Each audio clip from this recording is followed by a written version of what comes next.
19 তারিখে দুপুরবেলা লাঞ্চ করে বিকেলবেলায় আমি আর প্রিয়াঙ্কা বেরিয়ে পড়েছিলাম সি বিচে ঘুরতে। হ্যাঁ মেটো দিয়েছো পার দিয়ে চলি। এটা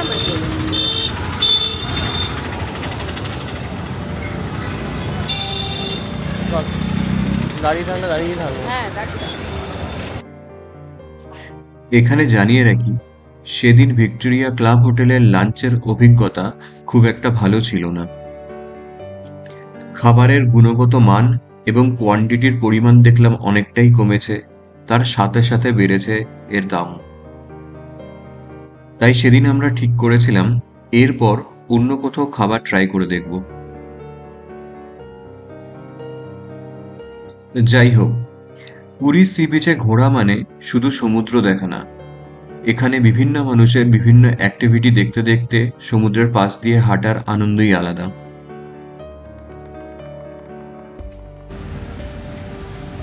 আচ্ছা, বিচ নোংরা হয়েছে। প্রচন্ড। এই আবার এখানেই খেলা।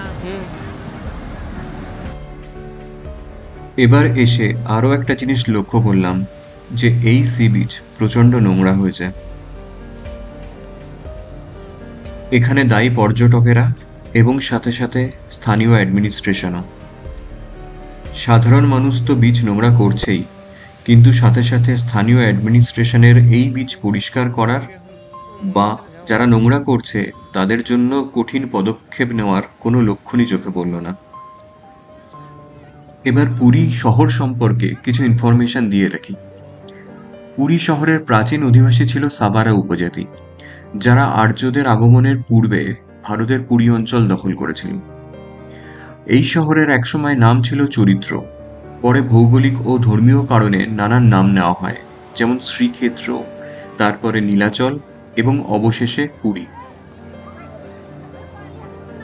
দ্বাদশ শতকে রাজা অনন্তবর্মন চোরগঙ্গা পুরুষোত্তম মন্দির নির্মাণ করেন। পরবর্তীকালে এই মন্দিরই জগন্নাথ মন্দির নামে পরিচিত হয়। এইভাবে হাঁটতে হাঁটতে আমরা এবার পৌঁছে গেলাম পুরীর ব্লু ফ্ল্যাগ বিচে, যাকে গোল্ডেন বিচও বলা হয়। আপনি পুরীর সমুদ্র সৈকতে বাদিক বরাবর হাঁটতে থাকলে পুরী হোটেলের বেশ কিছুটা পর থেকে শুরু হয় এই সংরক্ষিত অঞ্চলটি, যেখানে প্রবেশ করতে আপনাকে প্রবেশ মূল্য দিতে হয় 20 টাকা। সকাল 6টা থেকে রাত 9টা অবধি খোলা থাকে এই পরিষ্কার সমুদ্র সৈকতটি। যদিও এই 20 টাকার বিনিময়ে আপনি থাকতে পারবেন এখানে 3 ঘন্টা। এই যে ব্যারিকেডটি এখানে দেখতে পাচ্ছেন, তার এপাশেই হলো ব্লু ফ্ল্যাগ সমুদ্র সৈকত। এই ব্লু ফ্ল্যাগ হলো পরিষ্কার পরিচ্ছন্নতার মাপকাঠিতে একটি সার্টিফিকেশন। যদিও আমার মনে হয় এই শুধুমাত্র 800 মিটার সমুদ্র সৈকতকে পরিষ্কার রাখার থেকে যদি অ্যাডমিনিস্ট্রেশন চেষ্টা করে, এই পুরীর পুরো সমুদ্র সৈকতটি পরিষ্কার রাখতে পারে তারা।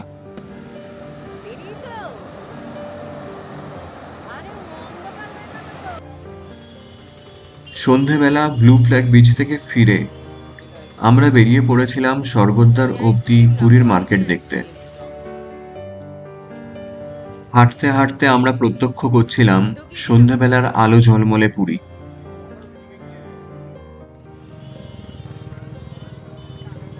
তার সাথে বিভিন্ন মানুষের বিভিন্ন রকম অ্যাক্টিভিটি। সত্যি বলতে কি, বেশিরভাগ সময় নিস্তব্ধতা এবং একাকিত্ব পছন্দ করলেও এই রকম ক্যাওসের মাঝে তার অঙ্গ হয়ে ওঠার মধ্যেও এক অন্যরকম আনন্দ আছে। হাঁটতে হাঁটতে শুনতে পাচ্ছিলাম হকারদের ডাকাডাকি, বিভিন্ন মানুষের তাদের সঙ্গে দরদাম করা এবং বাচ্চাদের চেঁচামেচি। মিথ্যা কথা বলবো না, মন্দ লাগছিল না।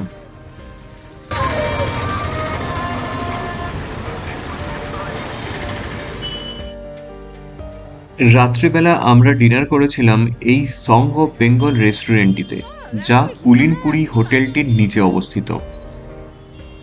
খাবার ছিল দুর্দান্ত এবং এরপর থেকে আমরা যে কদিন ছিলাম এখানেই খেয়েছিলাম।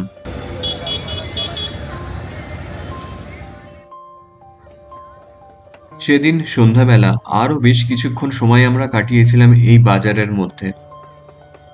আমুল না,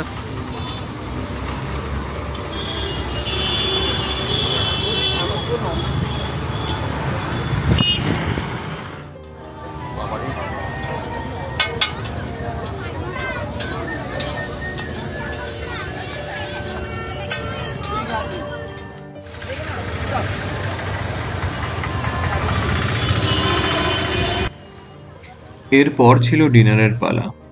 ডাল, ভাত, আলু ভাজা, মাছ ভাজা, আলু পোস্ত, মাছের ঝোল সহযোগে ডিনার হয়েছিল বেশ সুন্দর। ডিনার করে এসে হোটেলের লনে বেশ কিছুক্ষণ চলল আমাদের আড্ডা।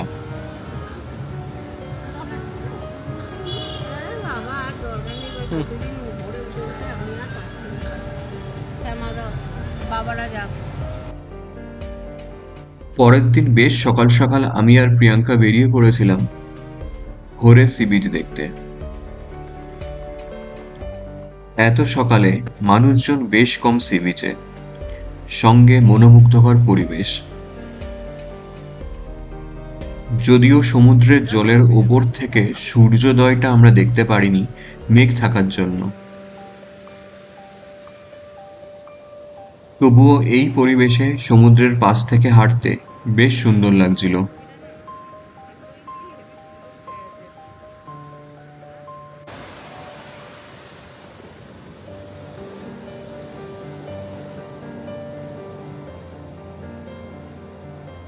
পুরীর সমুদ্রের এই দৃশ্য আপনি হাজারবার দেখুন, লাখবার দেখুন, কোনোদিন পুরনো হবে না।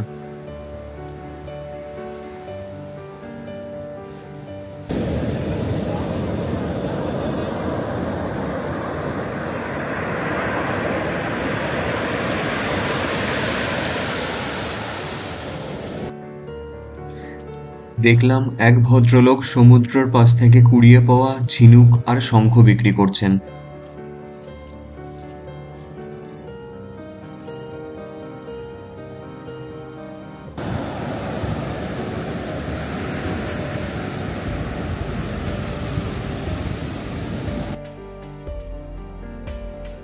কেউ প্রতিদিনের অভ্যাস মতো সমুদ্রের সামনে দাঁড়িয়ে সূর্যকে প্রণাম করছেন।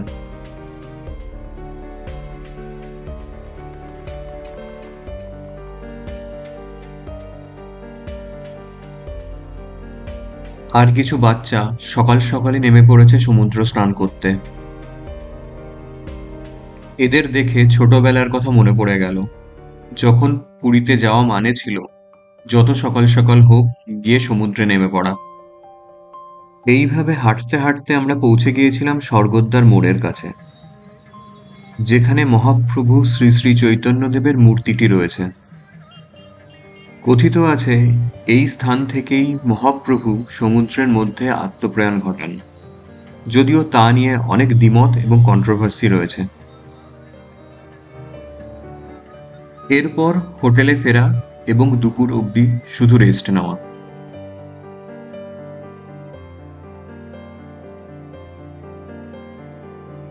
এবং সব থেকে ভালো ব্যাপার ছিল ঘরের মধ্যে থেকে বসে বসেই সারা দুপুর সমুদ্র দেখা।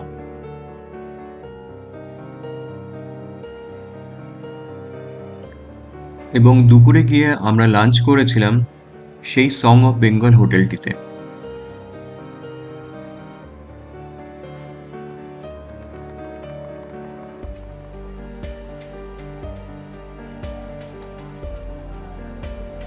লাঞ্চ করে দুপুরবেলা আবার রেস্ট নিয়ে বিকেলবেলা আমরা চলে গিয়েছিলাম সেদিন মোহনার দিকে।